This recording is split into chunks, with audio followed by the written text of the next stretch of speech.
नमस्कार रसिक मंडळी, तुम्हा सर्वांना दिवाळीच्या खूप खूप शुभेच्छा. मी शीतल खरे जोशी. आज आपण गप्पा मारणार आहोत डॉक्टर अभिजित सोनवणे आणि डॉक्टर सौ मनीषा सोनवणे यांच्याशी, ज्यांना आपण सर्वजण डॉक्टर फॉर बेगर्स म्हणून देखील ओळखतो. ज्यांनी भिकाऱ्यांना कधी भिकारी संबोधले नाही, त्यांचा उच्चार ते कायम भिक्षेकरी असा करतात. काय जाणवतोय ना फरक भिकारी आणि भिक्षेकरी या दोन शब्दांमध्ये? त्यांनी भिक्षेकऱ्यांना, निराधारांना मायेचे 4 शब्द आणि आत्मीयतेची फुंकर घातली. त्यांच्या पुनर्वसनाचा संकल्प केला. चला जाणून घेऊया त्यांचा जीवन प्रवास आणि त्यांची स्वप्ने. नमस्कार डॉक्टर. नमस्कार. नमस्कार. नमस्कार. सर्वप्रथम तुम्हाला दोघांना दिवाळीच्या खूप खूप शुभेच्छा. डॉक्टर, आपले बालपण कसे गेले आणि लहानपणापासूनच आपण डॉक्टर बनणार ही आपली स्वप्न होतं का, ही आपली इच्छा होती का? लहानपण कसं गेलं? ॲक्च्युली सर्वसामान्यांचं लहानपण जसं जातं त्याच्यापेक्षा माझं लहानपण खूप वेगळं गेलं. म्हणजे लोकांना जनरली वाटतं की हे डॉक्टर आहेत किंवा हे फार अतिशय कोणीतरी हुशार असतील, एक्स्ट्रा ऑर्डिनरी असतील, तर असं काही नाही. मी अत्यंत एक ज्याला आपण व्रात्य, खोडकर असा एक मुलगा होतो आणि बालपण माझं ते सगळं खोड्या करण्यातच गेलं.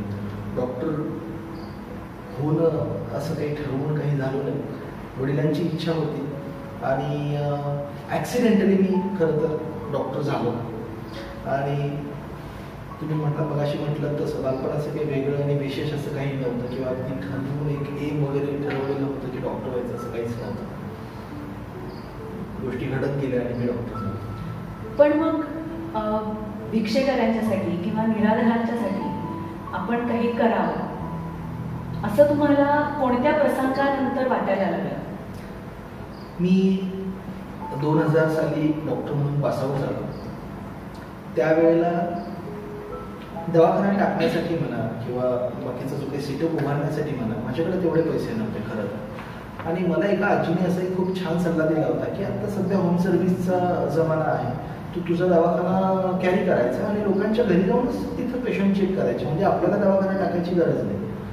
आणि ते मला आयडिया पटली होती. त्यावेळेला मी एका खेडेगावामध्ये असं करायचो. मी 4-5 बॅग्स घेऊन जायचो आणि लोकांच्या घरोघरी जाऊन पेशंट चेक करत होतो.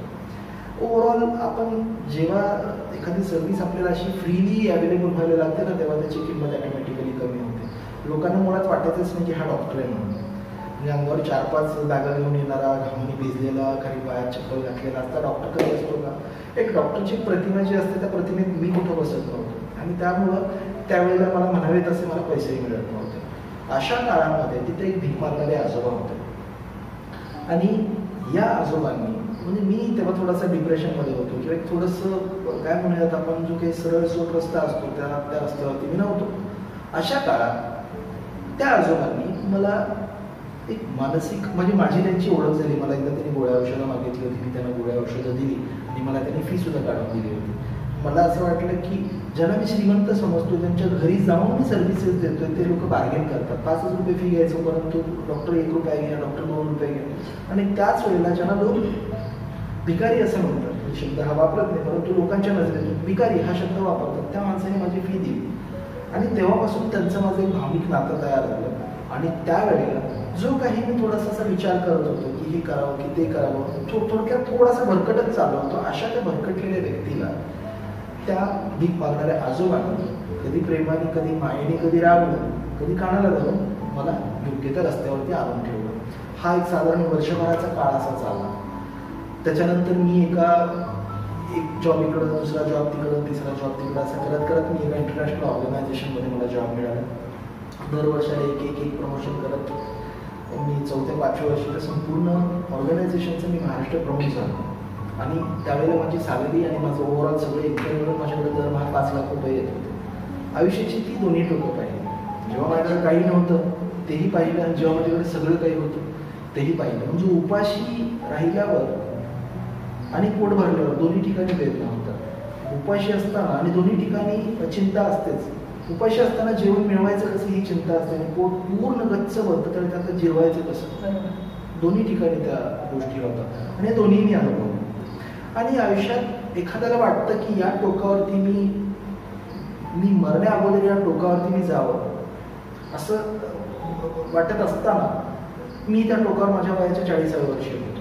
मी जे काही अचीव करायच्या होत्या सगळ्या गोष्टी अचीव केलेल्या होत्या असं मला वाटलं. आणि मला असं वाटलं की आज मला हे जे काही मिळतंय हे त्या आजोबांमुळे मिळतंय. मला त्या काळात त्यांनी कुठल्या ज्या काही प्रकारे मदत केली असेल, जो माणूस स्वतःकडे काहीही नसताना सुद्धा दुसऱ्याला हात देतोय, तर मग मी आता कॅपेबल आहे, फुल्ली कॅपेबल आहे. मी का नाही एखाद्या व्यक्तीला सावरायचं, मी का नाही सावरू शकत एखाद्या व्यक्तीला.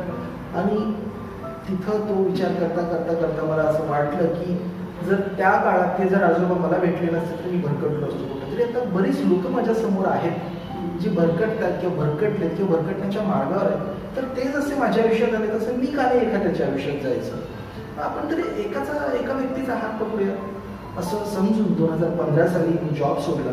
डॉक्टर मनीषा म्हणजे माझा जॉब सुटला, त्याच्यावर माझं जे काही इन्कम होतं ते कम्प्लिटली शून्य आहे. आणि त्यावेळेला पण मनीषाने टेक ओव्हर केलं. आणि मनीषा सध्या माझं घर, आमचं पोटपाणी जे काही आहे हे सगळं मनीषाच्या कष्टावरती आणि परिश्रमावरती चालतं. आणि 2015 सालापासून आम्ही दोघांनी ठरवलं की चला आपण पण एकाला कोणाला तरी मदत करू, बघू कसं वाटतं. ते एकाला मदत करतो म्हणता म्हणता एकाचे 10, 10चे 20, 20चे 40, 40चे 80 करत आजच्या ह्या घडीला 5 वर्षामध्ये आमच्याकडे 1100 लोक आहेत. आणि we are serving 1100 peoples, not beggars. Exactly. Madam, तुम्ही हा जो प्रवास आतापर्यंत केला त्याच्यात तुम्हाला कोणकोणत्या संकटांना सामोरं जायला लागलं? संकट म्हणण्यापेक्षा अशा काही परिस्थिती आल्या असतीलच की ज्या वेळेला तुम्हालाही असा प्रश्न पडला असेल की अरे आता काय करावं? खरं हे जे आम्ही भिक्षुकांसाठी काम करतोय, आमची संस्था आहे सोहम ट्रस्ट. सोहम ट्रस्टच्या अंडर डॉक्टर फॉर बेगर म्हणून हा प्रोजेक्ट सुरू आहे. 2015 साली जेव्हा आम्ही प्रोजेक्ट सुरू केला त्यावेळेस देवळाच्या बाहेर आम्हाला कुठे भेटणार आहे भिक्षुकरी, तर देवळाच्या बाहेर. मग आम्ही तिथे जाऊन सर्व्हिसेस द्यायला लागलो. आमचा सगळा ओपीडी लेवलचा जो काही सामान असतो तो आपण बाईकवर घेऊन प्रत्येक देवळाच्या बाहेर व्हिजिट करायला लागलो. तर त्यावेळेस अनुभव असा आला आम्हाला की आम्ही भिक्षुकांकडे गेल्यानंतर त्यांना कळत नव्हतं की हे दोघं कोण आहे आणि काय करत आहे. मग नंतर आम्हाला त्यांना सांगावं लागलं की असं आम्ही डॉक्टर आहोत आणि तुमचं चेकअप करून देणार आहोत. नंतर ज्यावेळेस आम्ही ब्लड चेकअप करत होतो, म्हणजे काही लॅब टेस्टिंग करून घ्यायची होती की त्यांना डायबिटीस आहे का किंवा इतर काही प्रॉब्लेम आहेत का, तर त्याच्यासाठी आम्ही ब्लड सॅम्पल कलेक्ट करत होतो. तर त्यावेळेस ते आता अशिक्षित आणि अज्ञान असल्यामुळे त्यांना वाटलं की हे दोघं जण आपलं ब्लड घेऊन कुठे विकणार तर नाही. ॲक्च्युली आपण सॅम्पल घेताना अगदी थोडं घेतो, पण तरी पण आता त्यांना नॉलेज त्यांना ते पण आम्हाला फेस करावं लागलं. किंवा सगळ्यात म्हणजे आणखी एक प्रसंग की ज्यावेळेस आम्ही ब्लड सॅम्पल घेत होतो किंवा इतर काही त्यांना प्रॉब्लेम असेल, त्यांना मोठ्या हॉस्पिटलला घेऊन जावं लागत होतं, त्यावेळेस इतर बघणाऱ्यांना किंवा इतर विषयकारांना वाटत होतं की हे दोघं यांना कुठे घेऊन चालले, काही वेगळं तर काही करणार नाही ना.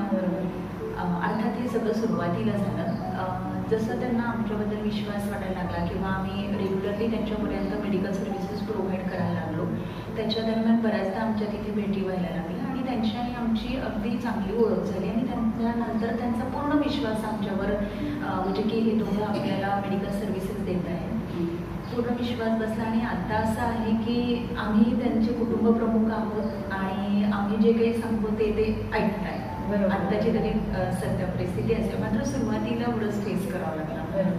पण मग असं फक्त ऍड करेल की एक तर म्हणजे तो आमचा खरं वाईट काळ होता खरं सांगायचं तर. म्हणजे ज्यांच्यासाठी आम्ही काहीतरी सगळं सर्वस्व सोडून ज्यांच्यासाठी काहीतरी करतो त्या लोकांचा आमच्यावर विश्वास नव्हता. त्यांना वाटायचं की आपले ब्लड विकतील, डॉक्टरांनी सांगितलं तसं, हॉस्पिटलमध्ये नेतील, आपल्याला खूप देतील, आपल्या किडण्या काढून विकतील. तर डॉक्टर सध्या संशयाच्या याच्यात आहेत आणि थोडेसे बदनाम आहेत.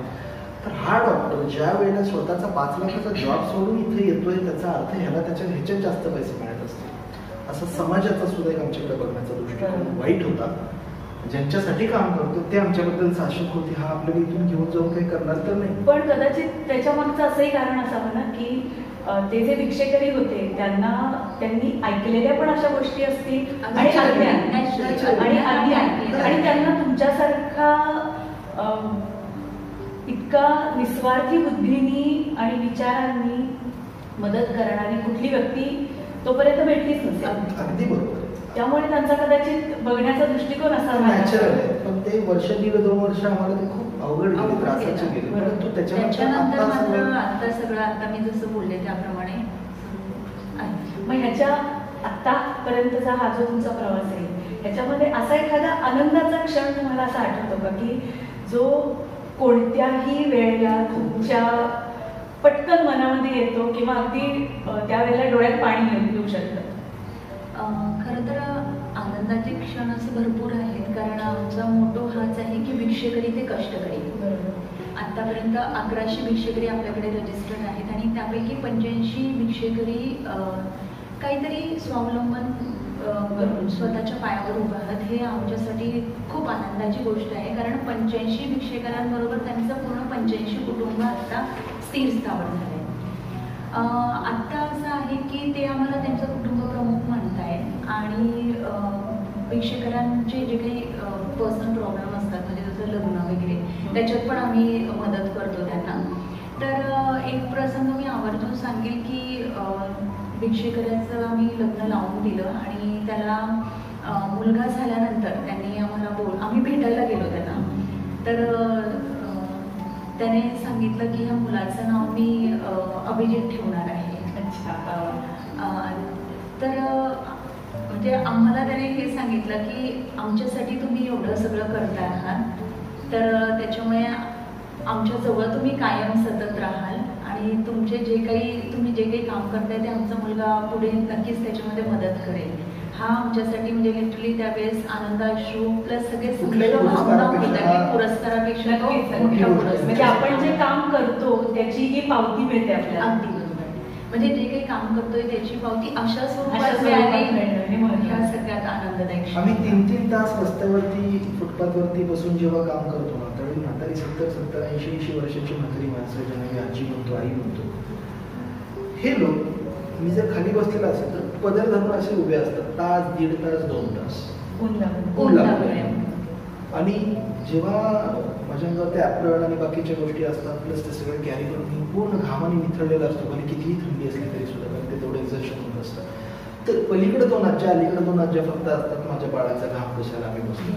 तर ह्याच्या इतकं इतकं कोणी आपल्यासाठी करत असेल याची मला सुद्धा आणि हिला सुद्धा एक खूप छान त्यांचं नातं झालेलं आहे. घाम पुसण्यापासून ते अगदी मायनी जवळ घेण्यापासून ते डोक्यावर हात फिरवण्यापासून कुठलंच असं हे नाही की हा डॉक्टर आहे आणि आम्ही असे आहोत. ते मला त्यांच्यातलं समजतात आणि मी त्यांना माझ्यातलं समजतो.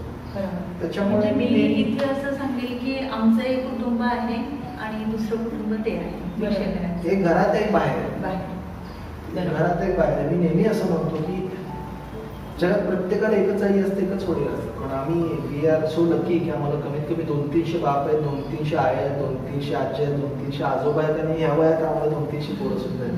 त्याच्यामुळे सगळ्यात मोठं कुटुंब आमचं आहे. लोक म्हणतात बिल गेट्स श्रीमंत असेल, मला वाटत नाही. आम्ही दोघं श्रीमंत आहोत असं मला. मनाची श्रीमंती महत्वाची असते, पैशापेक्षा ती महत्वाची असते. अजून एक मला तुम्हाला असं विचारायचं आहे की सर्वसामान्य लोकांच्या मनामध्ये असा विचार येतो की एखादा भिकारी दिसला, एखादा भिक्षेकरी आपल्याला दिसला की त्याला भिक्षा किंवा भीक द्यावी का नाही, सर्वसामान्यांचा त्याच्यामागे काय अप्रोच असला पाहिजे, किंवा दिली तरी त्याचे काही वाईट परिणाम होऊ शकतात, दिली नाही तरी मनाला आपल्याला वाईट वाटतं की अरे काहीतरी द्यायला हवं होतं. पण नक्की अशा वेळेला काय करावं? आम्ही जे काही काम करतोय या कामाची टॅगलाईनच माझ्या ही आहे की भिक्षेकरी ते कष्टकरी आणि कष्टकरी ते गावकरी. हा प्रवास आहे, हे ट्रान्सफॉर्मेशन आहे. काल भीक मागत होते, आज त्यांनी काम करावं आणि उद्या समाजाने त्यांना गावकरी म्हणून स्वीकारावं. ही आमची टॅगलाईन आहे. भिक्षेकरी ते कष्टकरी, कष्टकरी ते गावकरी. आम्ही या हेतूने काम करतोय की आत्ताची जी तुम्ही जो मगाशी शब्द म्हटला भिकारी, ह्या लोकांनी गावकरी व्हायला हवं. They should be citizens. त्यांनी गावकरी व्हायला हवं. गावकरी जर व्हायचं असेल तर मग समाज का नाही यांना स्वीकारत? कारण ते भीक मागतात. मग हे का भीक मागतात? काही अडीअडचणी असतील किंवा बऱ्याचशा गोष्टी असतील त्याच्यामध्ये. ज्या वेळेला हे लोक भीक मागणं सोडतील त्याच वेळेला समाजाला स्वीकारणार आहे. पण हे भीक मागणं का सोडतील? तर त्यांना भीकेपेक्षा जास्त पैसे जर कुठल्या ना कुठल्या मार्गाने मिळत असतील तरच ते भीक मागणारे लोक भीक मागणं सोडतील, कष्टकरी होतील. आणि जेव्हा ते कष्टकरी होतील त्यावेळेला ते गावकरी होतील. आणि तुम्ही बघा, एखादी जर व्यक्ती जिला थोडीशी पत आहे अशी जर व्यक्ती गेली तर आपण काय म्हणतो? ते कैलासवासी झाले. अजून थोडीशी पत असलेली व्यक्ती जर गेली आपण काय म्हणतो? ते स्वर्गवासी झाले, ते गेली. माझा रस्त्यातला जर एखादा माणूस जर गेला त्यावेळेला बोलताना ते काय नाही, तो मेला. ज्याला पत असते त्याला ते शब्द मिळतात, स्वर्गवासी झाले, कैलासवासी झाले, ते गेले वगैरे वगैरे वगैरे. आणि रस्त्यावरचा जर एखादा व्यक्ती गेला तर त्याची पत काहीच नसतं, तो काय मेला. बोलण्यात होतं ते. मला हे वाटतं, मनुष्याला हे वाटतं किंवा आम्ही त्या हेतूने चाललो की माझी माणसं जेव्हा जातील ना तेव्हा सुद्धा त्यांची इतकी पत निर्माण झाली पाहिजे की त्यांच्याविषयी बोलताना सुद्धा लोकांनी म्हटलं पाहिजे की ते कैलासवासी झाले, ते स्वर्गवासी झाले. इथपर्यंत त्यांची पत निर्माण व्हावी. ही पत भीक मागताना निर्माण होणार नाही. ही पत तेव्हाच निर्माण होईल ज्या वेळेला ते भीक मागणं सोडतील. आता तुमचा प्रश्न की आम्ही भीक द्यायची का नाही द्यायची? कसं होतं की आपण ज्या वेळेला कितीही वाईट वाटून ज्या वेळेला आपण भीक देतो समोरच्या व्यक्तीला त्यावेळेला ना आपण माणसं आपली आपलं हे कधीच संपत नाही. आपल्याला आज एवढं मिळालं की उद्या आपल्याला एवढं मिळावं अशी अपेक्षा असतेच. तुम्ही आज मला जर भीक काही देत असाल तर मला मग तुम्ही उद्या पण द्यावी अशी माझी इच्छा असते. तुम्ही जर नाही दिली तर कमीत कमी याने तरी द्यावी अशी इच्छा असते आणि याने नाही दिली तर त्याने द्यावी अशी इच्छा असते. ही कधीच संपत नाही. भीक म्हणून लोकांना अन्न, पाणी, जेवण, बिर्याणी, पुलाव पासून लेदरचे जॅकेट्स, शूज, साड्या, कपडे, उन्हाळा आला की छत्र्या, पावसाळा आले की छत्र्या आणि वॉटेवर जे काय असतं ह्या सगळ्या गोष्टी जर तुम्हाला मिळत असतील फ्रीमध्ये तर तुम्ही का काम करा? तुम्हाला काम करण्याची इच्छाच तुम्ही मारून टाकताय. मग त्यांनी भीक मागणं का सोडायचं? मी आज काम करतो, माझं सोडा. XYZ एखादी व्यक्ती काम करते ते आपल्या कुटुंबाच्या पालन पोषणासाठी, कुटुंबाच्या शिक्षणासाठी. मला वाटतं माझं पण छान कपडे असावेत, माझ्याकडे घर, गाडी, बंगला असा, या इच्छेने माणसं काम करतात आपल्या कुटुंबाच्या पालन पोषणासाठी. जर या गोष्टी मला जर फुकट मिळत असतील तर माझी काम करण्याची वृत्ती राहणारच नाहीये. काय होतं की आपण दोन उदाहरणं बघू. एक व्यक्ती हमाल आहे. ती व्यक्ती दिवसभर सकाळी 9 ते संध्याकाळी 7 वाजेपर्यंत जीव तोड मेहनत करते आणि त्या व्यक्तीला साधारण 300 रुपये पर हेड मिळतात. भीक मागणाऱ्या लोकांना सुद्धा भीक मागत असताना ऑन एन ॲव्हरेज 250 ते 300 रुपये पर हेड मिळतात. मग आता मला सांगा, तुम्ही दोन्हीची तुलना केल्यानंतर जो हमाली काम करून कष्ट करून 300 रुपये मिळवतो तो जेव्हा बघतो की हा भिकारी आहे, हा बसलाय, लोक त्याला खायला प्यायला पण आणून देतात आणि ह्याला प्लस 300 रुपये मिळतात, मी का काम करू? पण मी सुद्धा जाऊन त्या लाईनमध्ये बसतो. तर आपल्या अशा भीक देण्यामुळे आपण या लोकांची जी काही कष्ट करण्याची वृत्ती आहे ना त्याला हळूहळू स्लो पॉइझनिंग वाढत चाललोय. म्हणून भीक देऊ नये. हा, कोणी तुमच्या समोर भुके वाचून तडफडतोय त्याला नक्की तुम्ही जेवायला द्या. पण ही सवय नका लावू. तू रोज येऊन तुला जेवायला घालतो, रोज नाही. तुला आता तहानेनं तू तळमळतोस नाही पाणी घे, तू जेवणा वाचून तडफडतोस नाही जेवण घे, परंतु रोज ती सवय लावू नका. कसं आहे ताई, भीक आणि मदत ह्याच्यामध्ये खूप फरक आहे. भीक म्हणजे साधन देते. भीक म्हणजे आपली कुठली गोष्ट ज्याच्यामुळे समोरची व्यक्ती पुन्हा आपल्यावरती डिपेंडंट होते ती भीक. पण आपली कुठली गोष्ट ज्याच्यामुळे समोरची व्यक्ती इंडिपेंडंट होते ती मदत. तर आपल्याला भीक नाही द्यायची, मदत करायची आहे. एखादा तुम्हाला बाळ दिसलं, एखादं मूल दिसलं, एखादा तुम्ही त्याला 5, 10, 50 रुपये काही दिले की त्याची भीक. पण तुम्ही त्याच्या आईला भेटून जर म्हटलं की बाळाला शाळेत घालून त्याच्या शाळेची फी भरते, लॉंग टर्म त्याची हे ती झाली मदत. तर भीक आपण काय होतं की 2 आणि 5 आणि 10 रुपये देऊन आपल्याला छान वाटतं, पण आपण त्यांची ती पूर्ण वृत्ती कामाची जी काही आहे ना ती आपण नष्ट करत चाललो. त्याच्यामुळे भीक द्यायची नाही. आपल्याला कितीही वाईट वाटलं तरी सुद्धा मदत मात्र नक्की करायची त्या व्यक्तीला. भीक आणि मदतीतला मी फरकही सांगितला. तुम्हाला एखादी बाई जरी येते, तुम्ही त्या बाईला एखादं काय 2-5 रुपये किंवा अजून काय दिलं खायला प्यायला किंवा त्याच्यापेक्षा तुम्ही जर तुमच्या घरातल्या ज्या काही साड्या आहेत ज्या तुम्ही वापरत नाहीये, ज्या फेकायच्या पण आहेत, तुम्हाला फेकवत पण नाहीये, अशा 4-5 साड्या तिला दिल्या, तिला सांगितलं बाई 5 साड्या तू विक, तुला जेवढ्या पाहिजे तेवढ्याला विक. तिने जर तुमची ती कितीही भारतीय असेल साडीमध्ये 50-50 रुपयाला जरी विकल्या तरी तिला एक तासाभरात त्या स्वस्त साड्या मिळतात. 50 रुपयाच्या हिशोबाने 5 साड्या जर तिच्या विकल्या गेल्या तर 250 रुपये तिला मिळाले. 250 रुपयाने लगेच ती उद्योगपती होणार नाही, पण तिला याची जाणीव होईल की दिवसभर मी भीक मागतो त्यावेळी मला 200 रुपये मिळतात. हे काय, मी आत्ता एक तासाभरात मी साड्या विकून मला 200-250 रुपये मिळतात. आपल्याला ती वृत्ती त्यांच्यामध्ये जागवायची आहे. आणि काय होतं, आपल्याला फक्त दृष्टिकोन बदलायचं. भीक आणि मदत त्यात अगदी पुसटशी लागली. माणूस एखादा ज्यावेळी डोंगरावरती चढत असतो, आपण त्याचा पाय ओढला ना की तो खाली पडणार आहे. डोंगरावर चढणाऱ्या माणसाचा पाय ओढला की तो खाली पडणार आहे. पण जर खाली पडलेला जर माणूस असेल, त्याचा हात जर ओढला ना तर तो उठून उभा राहणार आहे. ओढणं दोन्हीकडे सेम आहे. ओढणं दोन्हीकडे एक्झॅक्टली. आपण भीक देताना सुद्धा देतोच आहे काहीतरी, मदत करताना सुद्धा देतोच आहे काहीतरी. प्रश्न फक्त ॲटिट्यूडचा, प्रश्न फक्त दृष्टिकोनाचा आहे. चढणाऱ्या माणसाचा पाय ओढला की पडणार आहे, त्याच्यापेक्षा जो पडलेला ऑलरेडी त्याचा हात ओढला खेचला तर तो उठून उभा राहणार आहे. आपल्याला फक्त व्ह्यू आपला थोडासा चेंज करायचा. तर जे कोणी ऐकत असतील आम्हाला त्यांना एकच विनंती की आम्हाला जर काही आमच्या कामामध्ये मदत करायची असेल तर भीक देणं पूर्णपणे बंद करा. मात्र तुम्हाला एखादी अशी व्यक्ती जर दिसली त्याला त्या पद्धतीने मदत मात्र नक्की करता येऊ शकते. आपल्याला ह्या लोकांना गाळात नाही घालायचं, त्यांना ते गाळात पडले बाहेर काढायचं. आणि जोपर्यंत आपण भीक देतोय ते आत्ता इथपर्यंत असते गाळात अडकलेले, तर भीक देते इथपर्यंत नंतर पूर्णपणे नामशेष होणार आहे. आपल्याला त्यांना बाहेर काढायचं. तर भीक नको, मदत पाहिजे. मला डॉक्टर तुम्हाला अजून एक विचारायचं आहे. आम्ही सर्वसामान्य लोक की जे नॉन मेडिकल प्रोफेशन आहेत, पण आम्हाला रस्त्यावरती एखादी फुटपाथवरती एखादी व्यक्ती इंजोर्ड दिसली किंवा एखादा भिक्षेकरी आहे की ज्याच्या पायाला लागलेलं आहे, पण त्याला मदतीची गरज आहे, पण त्याला काय मदत द्यावी हे आम्हाला समजत नाही. अशा वेळेला आम्ही आमचा काय अप्रोच असला पाहिजे? सर्वसामान्य व्यक्तींचा अप्रोच कसा असला? कसं आहे की आता सर्वसामान्य व्यक्ती आणि इव्हन आम्ही डॉक्टर सुद्धा सर्वसामान्यांचं सांगतो, पण एक डॉक्टरच्या भूमिकेतून सांगतो की एखादी व्यक्ती जर मला दिसली, यांना दिसली, आम्ही जाऊन तिथं त्यांचं जे काय असेल ते चेकअप असेल हे असेल ह्या गोष्टी जरी आपण केल्या आणि दुर्दैवाने त्या व्यक्तीला काही जर झालं तर शेवटी कायदा आणि या सगळ्या गोष्टी थोडंसं प्रॉब्लेमॅटिक होऊ शकतात त्याच्यामध्ये. कारण आता तुम्ही बघितलं तर इतक्या मोठ्या हॉस्पिटलमध्ये जिथे सगळ्या सुखसोयी म्हणजे आधुनिक सगळ्या व्यवस्था असताना तितके पेशंट जातात. आम्ही रस्त्यावरती काम करतो, कुठल्याही विदाउट एनी टेस्टिंग किंवा त्यांनी अशा सगळ्या त्याच्यामध्ये आम्ही काम करत असतो. तरी सुद्धा आम्हाला भीती असते की ते पेशंटचं काही होईल का काय.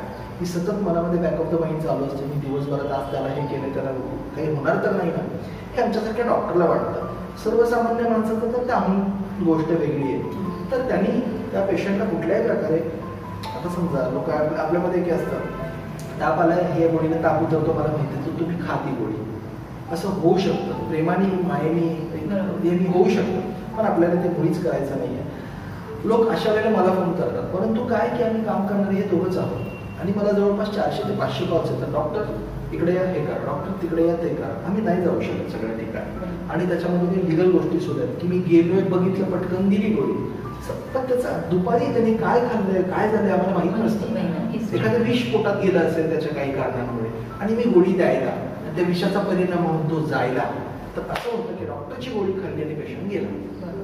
त्याच्यामुळे लिगल बऱ्याचशा गोष्टी असतात, इश्यूज असतात. त्याच्यामुळे आम्ही फटकन मी गेलोय, त्याला काहीतरी केलंय असं आपण करत नाही. जोपर्यंत त्यांचं मला पूर्णपणे सगळ्या गोष्टी हिस्ट्री कळत नाही तोपर्यंत मी त्यांना वरती लावायला औषध देईन, अमुक गोळी खायला देताना आम्ही त्या गोष्टीचा विचार करतो. आणि जिथं आम्हाला असं वाटतं की नाही आपल्या हाताच्या बाहेरच्या रस्त्यात आपण हे नाही करू शकत, त्यावेळी अशा वेळेला आम्ही त्या पेशंटला उचलतो हॉस्पिटलमध्ये एखाद्या सेफ ठिकाणी, आमच्यापेक्षा सिनियर मंडळी जी काही त्यांच्याकडे आम्ही सेफ हँडमध्ये त्यांना ठेवतो की आता तुम्ही बघा सर जे काय असेल ते. तर आम्ही डॉक्टर असताना सुद्धा अशी भीती वाटते. तर सर्वसामान्यांनी काय करता येईल की सध्या आपल्या पुण्यामध्ये तरी आहे व्यवस्था तशी 108 नंबर जर आपण डायल केला तर अशा वेळेला गव्हर्नमेंटची ॲम्ब्युलन्स येते, ॲम्ब्युलन्समध्ये बऱ्याच वेळेला डॉक्टर्स असतात, अदरवाईज अटेंडंट असतात. ते पेशंटला बघतात, त्यांना जर योग्य वाटलं तर ते त्या व्यक्तीला उचलतात आणि एखाद्या योग्य त्या सरकारी दवाखान्यामध्ये त्याला ॲडमिट करतात. तर मला वाटतं आत्ताच्या सध्याच्या प्राप्त परिस्थितीमध्ये सर्वसामान्य लोकांनी कुठल्याही पेशंटच्या जीवाशी न खेळता बेटर 108 नंबरला कॉल करावा. मला जेव्हा शक्य असतं त्यावेळी मी बघतच असतो, मी जातच असतो, परंतु प्रत्येक वेळेला मला सगळ्या गोष्टी रस्त्यात ॲडमिट करण्याची जेव्हा गरज असते, मी रस्त्यात काय करू शकतो, काही नाही, आम्ही सवयी लावू शकत नाही, इंजेक्शन करू शकत. तर त्याच्यामुळे सर्वसामान्य लोकांचा जर विचार आला तर त्यांनी बेटर 108 नंबरला डायल करावा. शासनाची अतिशय छान ती सोय आणि सुविधा आहे. सध्याची जी कोरोनाची परिस्थिती तयार झाली होती त्याच्यामध्ये तुम्हाला असा कुठला एक वेगळा अनुभव आला का की लॉकडाऊन आहे, मेडिकल हेल्प देण्यासाठी तुम्ही जागृत आहात, पण लोकांना मदत पुरवणं हे तुमच्यासाठी त्रासदायक झालं, असा कुठला अनुभव तुम्हाला आत्ताच्या सिच्युएशनमध्ये आला होता? कसं झालं ताई, ज्या वेळेला मला वाटतं पहिली केस केरळला सापडली, ज्या वेळेला केरळला केस सापडली तोपर्यंत आपल्या इथं काही नव्हतं. त्यावेळेला म्हणजे कोरोनातला कस सुद्धा नव्हता आपल्या इथे. मला वाटलं की चीनपासून जी गोष्ट केरळला येऊ शकते ती केरळपासून महाराष्ट्रात यायला किती वेळ लागणार आहे. मग वेगवेगळ्या साईट्स बघून, सिनियरशी बोलून, कारण कोणाला माहित नव्हते कोविड वगैरे काही, कुठल्या डॉक्टरांनी माहित नव्हतं. जे काही कळेल त्याच वेळेला मग हे आत्ताच्या जे काही इम्प्लिमेंट होतात गोष्टी, ज्याला आम्ही SMS म्हणतो, सॅनिटायझर आहे, मास्क आहे आणि सोशल डिस्टन्सिंग आहे, ह्या गोष्टी आपण त्यांना मध्य फेब्रुवारीपासून आपण त्यांना सांगायला सुरुवात केली. माझे 1100 लोक जे आहेत त्यांच्या आम्ही रस्त्यावर बसून मिटिंग घ्यायचो, त्यांना त्यांच्या भाषेत समजतील असं सांगायचो. आपले 2 हात असे करायचे, ह्या 2 हाताच्या ह्याच्यामध्ये आपण कोणाच्या जायचं नाही, आपल्याला कोणाच्या येऊ द्यायचं नाही. माझ्याकडे त्यावेळेला मास्क वगैरे एवढे नव्हते, मग आम्ही रुमाल विकत घेतले, रुमाल त्यांना लावायला द्यायचो. आणि रुमाल इज व्हेरी गुड थिंग, कारण ते नाक कान सगळं बंद होतं. मास्क मी फक्त एवढंच भाग कव्हर होतो, आपण त्यांना रुमाल द्यायला सुरुवात केली. सॅनिटायझर सुरुवातीला द्यायचं, पण सॅनिटायझर मला परवडेल आणि अशा किमती वाढल्या त्याच्या.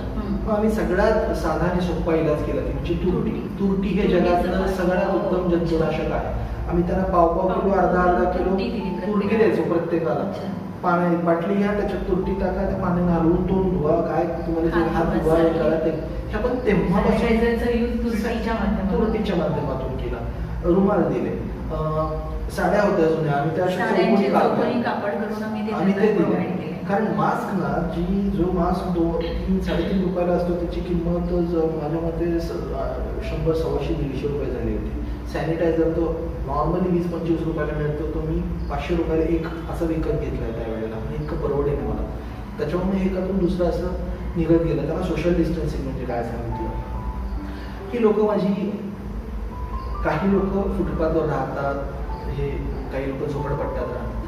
जे लोक झोपडपट्ट्यात राहत आहेत त्यांना लॉकडाऊन म्हणजे काय, किंवा लॉकडाऊन हा शब्द या अर्थात माझ्यासाठी सुद्धा नवीन होता, लॉकडाऊन वगैरे सगळ्याच गोष्टी. परंतु जसं या गोष्टी शासनाकडनं कळत गेल्या तसं आपण मग ते इम्प्लिमेंट केलं. ज्यांना भले तुम्ही झोपडीत राहता ना, झोपडीच्या आतच थांबा, या सगळ्या गोष्टी करत बाहेर नका येऊ, आपण ते सांगितलं. ज्यांना घरं नाही याची फुटपाथवरती पडू नये त्यांना कसं करणार आपण लॉकडाऊन.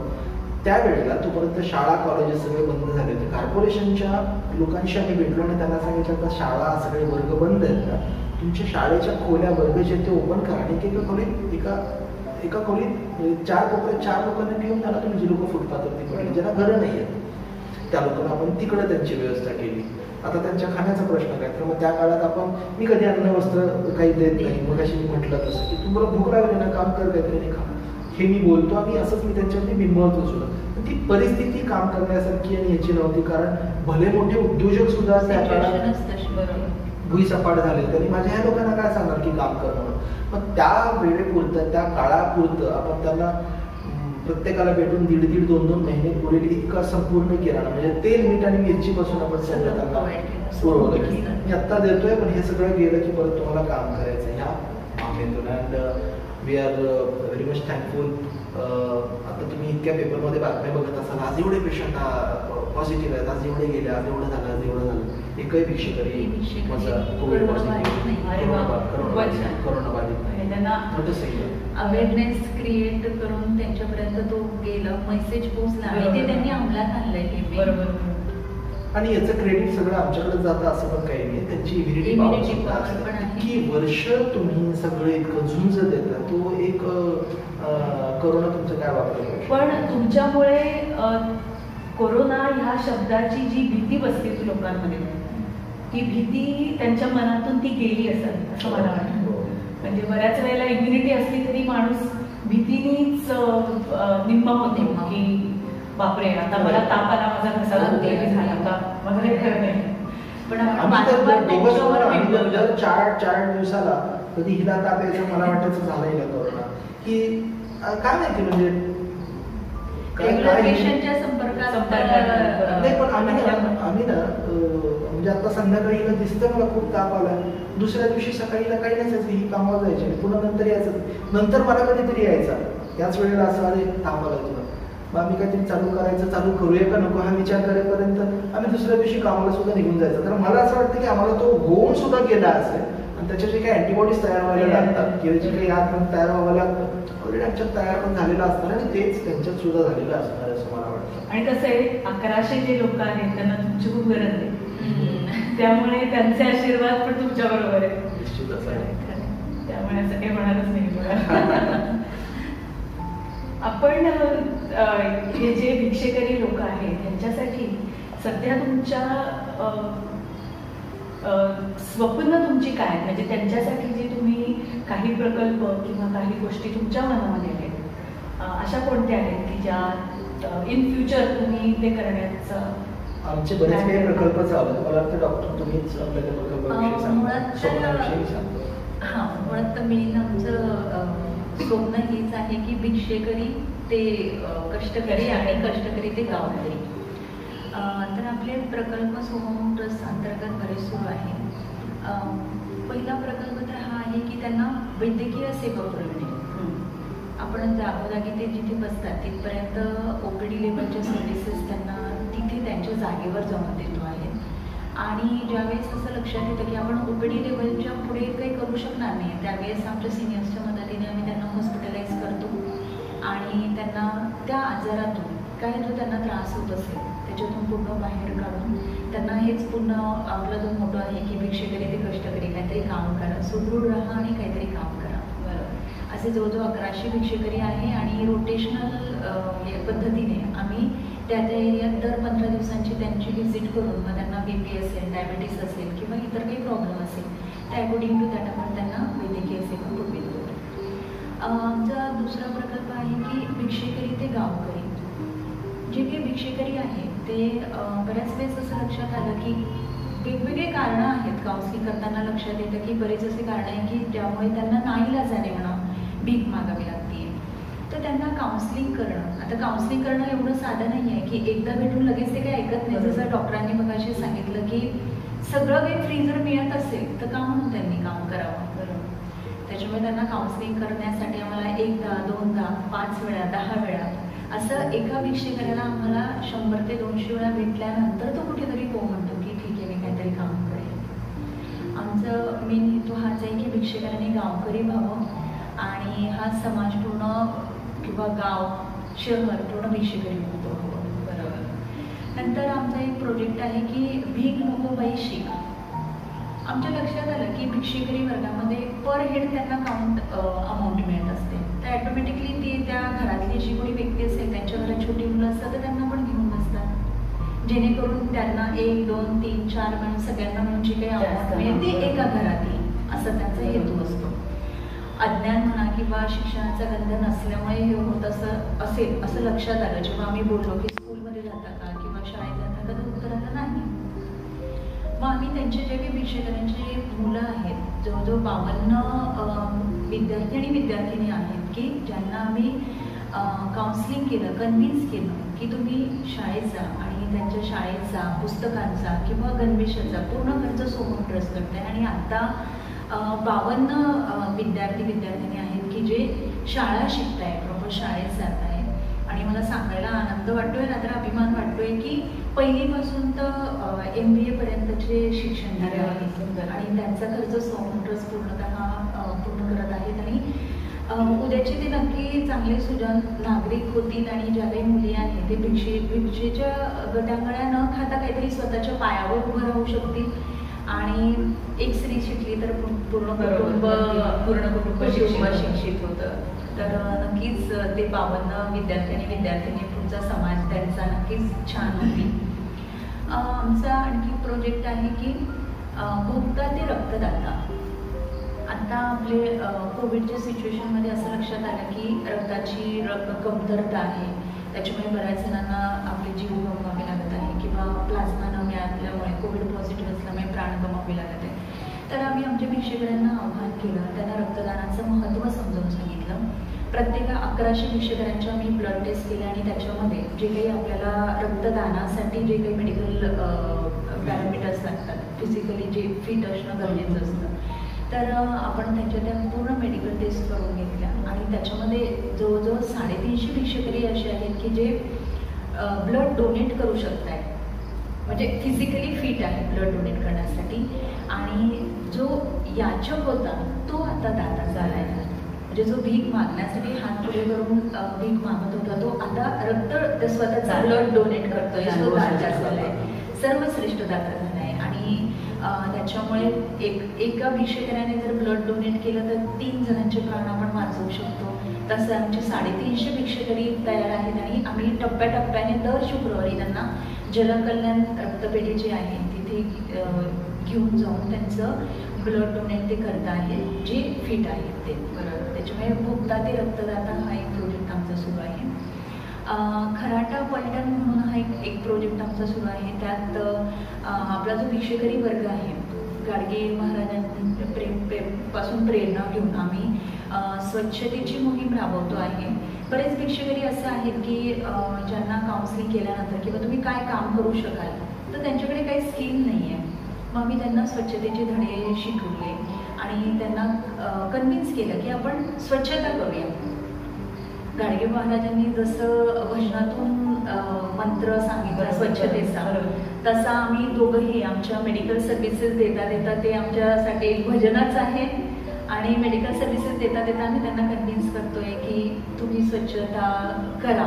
आणि आम्ही जो काही परिसर असेल तो त्यांच्याकडून स्वच्छ करून घेतो आणि त्याचा मोबदला त्यांना त्या बदल्यात देतो की जेणेकरून ती भिकेची वेळ त्यांची गेली की त्यांची भीक मागण्याची प्रवृत्ती जाईल आणि ॲटोमॅटिकली त्यांना स्वावलंबनाचे धडे मिळतील. आणि त्या दरम्यान जर त्यांना मोबदला मिळत असेल तर नक्कीच ते काम करतील. तर असं आम्ही गट तयार केले भिक्षेकरांचे. त्यांना सोहम ट्रस्टतर्फे आपण टी-शर्ट कॅप वगैरे प्रोव्हाइड केली आहे. आणि आम्ही सोसायटी आता आमचं पुढचं प्लॅन आहे की हे लॉकडाऊन ओपन झाल्यानंतर किंवा सोशल डिस्टन्सिंगचं नॉर्म्स हे झाल्यानंतर सोसायटीज वगैरे त्यांच्याकडून क्लीन करून घ्यायचे आणि त्याचा त्यांना मोबाईल द्यायचा सुरू आहे. नंतर आमचा प्रोजेक्ट आहे की भिक्षेकरी ते कष्टकरी. जे काही भिक्षेकरी आहेत त्यांच्याकडून आपण काढून घेतो आहेत काउन्सिलिंग करून की तुम्ही काय काम करू शकाल. लक्षात येतं त्यांच्याशी बोलताना की पूर्वी आम्ही हे काम करत होतो पण काही कारणानिमित्त इकडे आलो पुण्यात आणि भीक मागायला लागलो. तर ते जे काम करत होते त्यांना आपण प्रोत्साहन देतो की ते काम तुम्ही पुन्हा सुरू करा, आम्ही तुम्हाला भांडवल प्रोव्हाइड करू.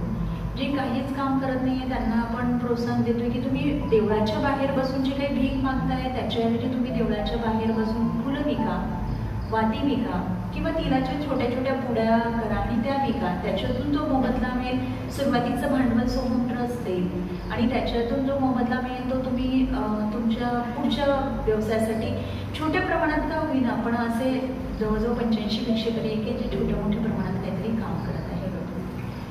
आमचा एक प्रोजेक्ट सुरू आहे भिक्षेकरी नोकरी महोत्सव. मला असं वाटतं हा अगदी नाविन्यपूर्ण आहे कारण आजपर्यंत असं काही झालेलं नाही आहे की भिक्षेकऱ्यांना कोणी नोकरी देईल.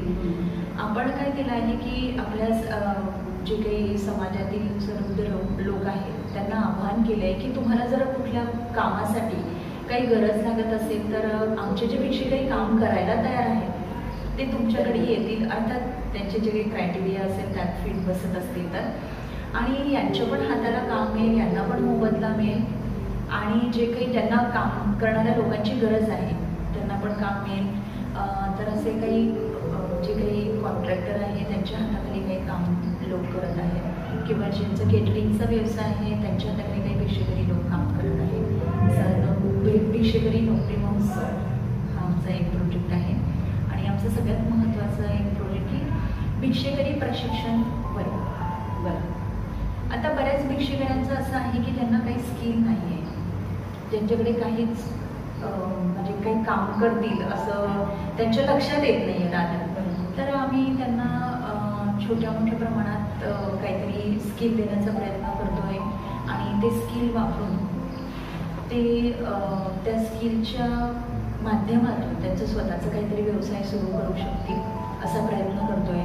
पण आता असं आहे की आमच्याकडे जागा नसल्यामुळे ते खूपच छोट्या प्रमाणात रस्त्यावर तात्पुरती स्वरूपात सुरू आहे.